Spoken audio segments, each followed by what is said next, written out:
이 무더운 날씨에 다들 어떻게 지내시는지요? 이제 예담원이 오늘로 종강을 하게 됩니다. 제가 처음에 시작할 때 14강 정도 하면 딱 맞을 것 같다고 했는데 오늘 이제 마지막 14강 동영상입니다.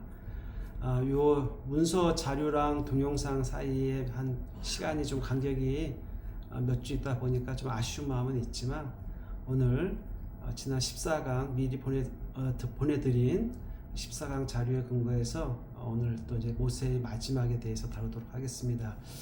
기억하실지 모르겠지만 제가 모세의 생애와 신앙 여정 하면서 맨 처음에 모세의 죽음부터 시작을 하고 인생의 마지막에서 시작하고 다시 맨 처음 모세의 출생으로 다시 가서 출생부터 시작해서 성장, 시련 여러 가지 과정을 거쳐서 이제 다시 마지막으로 왔습니다.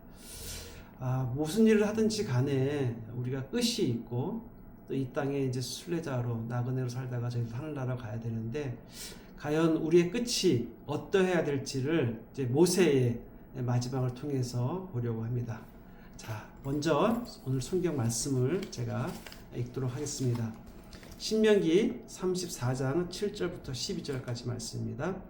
모세가 죽을 때 나이 120세였으나 그의 눈이 흐리지 아니하였고 기력이 쇠하지 아니하였더라. 이스라엘 자손이 모여 평지에서 모세를 위하여 애곡하는 기간이 끝나도록 모세를 위하여 30일을 애곡하니라. 모세가 눈의 아들 여호수아에게 안수하였으므로 그에게 지혜의 영이 충만하니 이스라엘 자손이 여호와께서 모세에게 명령하신 대로 여호수아의 말을 순종하였더라. 그 후에는 이스라엘에 모세와 같은 선지자가 일어나지 못하였나니 모세는 여호와께서 대면하여 아시던 자요 여호와께서 그를 애굽 땅에서 보내사 바로와 그의 모든 신하와 그의 온 땅의 모든 이적과 기사와 모든 큰 권능과 위엄을 행하게 하심에 온 이스라엘 목전에서 그것을 행한 자이더라. 신명기 34장 7절부터 12절까지 제가 좀 빠르게 이제 읽어드렸는데 어떤 느낌이 오시나요? 저는 뭐 감히 비교할 수는 없지만 저도 이 땅을 떠날 때 모세가 마지막을 떠나간 것처럼 한 100분의 1이라도 좀 닮은 마지막이 되었으면 좋겠다는 생각을 해봅니다. 첫 번째 왜 그러냐면 모세의 눈이 흐리지 않았다라고 되어 있습니다. 34장 7절에 보면 모세가 죽을 때 나이 120세였으나 그의 눈이 흐리지 아니하였고 그 눈이 흐리지 않았다는 것은 기력이 쇠하지 않았다는 것은 물론 이제 육체적인 그 건강이 여전하다는 건강했다는 것이죠. 그런데 이제 여기서 눈이 흐리지 아니했다는 것은 육체적인 것도 표현하지만 우리는 어떤 영적인 것을 표현한 것이 아닌가 그런 생각을 해봤습니다. 모세의 눈은 하나님을 바라보는 믿음의 시선이었습니다. 모세는 뭐 어릴 때 나일강으로 부모님이 살리기 위해서 떠나 보내기도 했고 또 왕궁에 가서 많은 것들을 보고 또 살인을 하고 미디안 광야를 받고 또 애굽에 들어가서 이제 이스라엘 백성들을 탈출시키고 또 홍해를 건너고 광야를 지나면서 얼마나 많은 것들을 보았겠습니까? 저희들도 이제 인생을 살면서 참 많은 것들을 보거든요. 그런데 좋은 것만 보는 게 아닙니다. 보지 말아야 할 것들도 보고 보기 싫은 것도 봐야 되는데 그럴 때 우리가 그런 과정을 쭉 거쳐서 우리의 마지막에 우리의 눈이 흐리지 않을 수 있을까라고 한번 묵상을 해봤으면 좋겠습니다. 마지막에까지 여러 상황들을 많이 보고 변화를 겪었지만 우리의 시선이 하나님께 고정되어 가지고 끝까지 하나님을 우리의 눈이 바라보는 그 믿음을 얘기하는 것이 아닌가 이제 그런 묵상을 하게 되었습니다. 저희의 마지막도 좀 그렇게 되기를 소원합니다. 그의 인생 끝자락에서도 모세의 시선은 흐려지지 않았습니다. 상황은 바뀌었지만 늘 바뀌지만 하나님을 바라보는 믿음은 딱 하나님에 고정돼 가지고 그 고정된 시선이 흐트러지지 않았다는 것을 의미합니다. 특별히 가나안 땅에 직접 들어가지 못하는 그런 아픔 가운데서도 모세는 하나님의 약속을 끝까지 붙들고 하나님께로부터 그 눈을, 그 시선을 떼지 않았다는 것을 우리가 기억했으면 좋겠습니다. 그런 면에서 모세의 마지막은 참 닮고 싶고 부러운 그런 마지막입니다. 두 번째, 이스라엘 백성이 모세를 위해서 30일을 애곡했다고 합니다. 34장 8절인데요. 이스라엘 자손이 모압 평지에서 모세를 위하여 애곡하는 기간이 끝나도록 모세를 위하여 30일을 애곡하니라. 무려 30일간 온 이스라엘 백성이 모세의 죽음 앞에서 애곡을 합니다.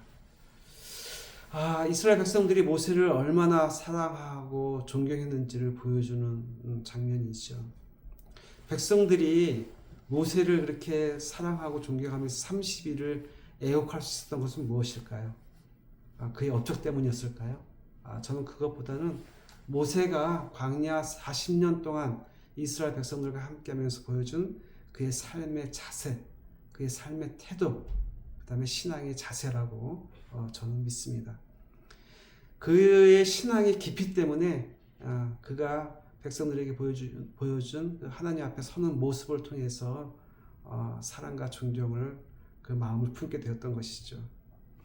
모세는 하나님 앞에서는 겸손했고 백성 앞에서는 책임 있는 사람이었습니다. 그리고 이스라엘 백성들과 40년간을 동고동락했죠. 어려움도 같이 겪고 즐거움도 같이 겪었죠. 그래서 그의 죽음 앞에서 온 백성들이 30일간 울 수밖에 없었던 것이죠. 우리의 삶도 마찬가지입니다. 사람들은 우리가 무슨 업적을 남겼는지, 우리가 무엇을 했는지 기억하지 못합니다. 오히려 그것보다 우리의 삶의 자세, 우리의 삶의 태도를 오래 기억합니다. 우리가 얼마나 많이 뭘 행했는가 보다 우리가 어떤 마음으로 사람들을 대하고 살아왔는지를 사람들은 기억합니다. 그 이스라엘 백성들이 모세를 위해서 30일을 애곡했다고 했고 그것은 사랑과 존경의 표현이었는데요. 사랑과 존경은 하루아침에 만들어지지 않습니다. 하나님 앞에서 신실하게 한 걸음 한 걸음 그 쌓아온 세월의 깊이, 그 삶의 깊이가 사람들의 마음에 남고 그럴 때 사랑과 존경을 만들어냅니다. 저와 우리 이 예담원 강의를 들으시는 분들이 우리들도 그런 한 걸음 한 걸음 우리가 하나님 앞에 정직하게 서고 신실하게 서는 그런 삶의 자세, 신앙의 자세를 통해서 우리가 이 땅을 떠날 때 많던 적던 누군가가 우리를 생각하면서 나를 생각하면서 사랑과 존경의 마음으로 기억하며 울어줄 사람이 있다면 그거야말로 더할 나위 없는 아주 행복한 마지막이 되겠죠. 그렇게 되기를 소망합니다. 세 번째, 모세와 같은 선지자가 다시는 일어나지 않았다고 합니다. 그 후에는 이스라엘의 모세와 같은 선지자가 일어나지 못하였나니 이렇게 되어 있습니다. 왜 그럴까요? 왜 성경에서 모세와 같은 선지자가 다시는 일어나지 못하다고 기록했을까요? 모세가 엄청난 위대한 일을 해서요? 아니면 모세가 우리보다 특출난 사람이었기 때문에? 그건 아니고요. 모세는 여호와께서 대면하여 아시던 자라고 오늘 또 그 이후에 기록되어 있습니다. 모세의 위대함은 다시는 그와 같은 선지자, 모세와 같은 선지자가 일어나지 않았다고 하는 그 위대함은 하나님과 함께 걸어온 시간, 하나님과 늘 동행하고자 하는 그 시간 때문이었습니다. 모세는 하나님과 같이 대면해서 말하던 사람이었습니다. 하나님의 뜻을 묻고 하나님의 마음을 알고 하나님의 말씀을 백성에게 전하던 사람이었습니다. 그의 권위는 직책이나 업적에서 나온 것이 아니라 하나님과의 깊은 관계, 깊은 교제에서 나온 것이었습니다.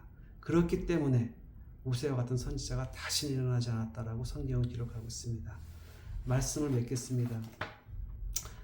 제가 처음에 말씀드렸듯이 끝에서 끝자락에서 우리가 인생을 어떻게 살아왔는지 처음부터 되돌아보았으면 좋겠고요.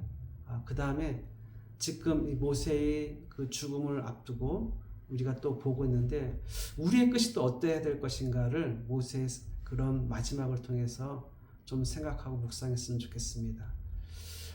이런 모세와 같은 아름다운 그런 마지막이 120세 죽어도 그 눈이 흐려지지 않고 끝까지 하나님을 향한 시선을 고정시키고 조금 더 틀어지지 않았던 그 믿음.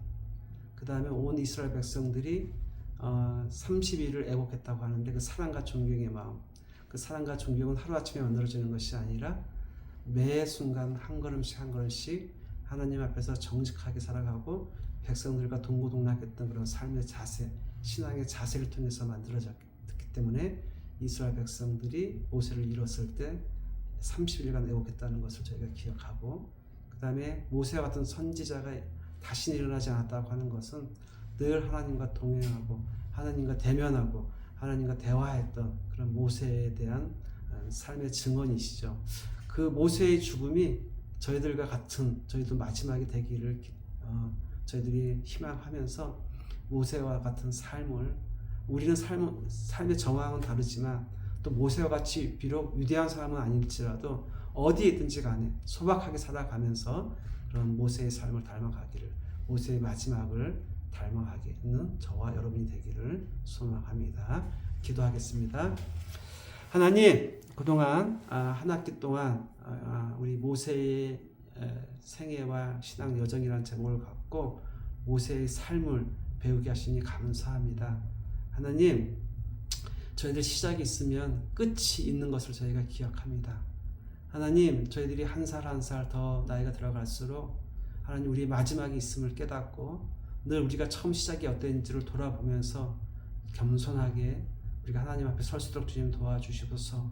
오늘 모세가 120세 되어 이 땅을 떠날 때 그 눈이 흐려지지 아니하였고, 그 모세가 죽었을 때 온 이스라엘 백성들이 30일간 애곡하면서 그 사랑과 존경의 마음을 표현하였고, 또 모세와 같은 선지자가 다시 일어나지 않았다라고 기록하면서 모세가 늘 하나님과 동행하고 하나님과 대화하던 자였음을 저희들이 기억합니다.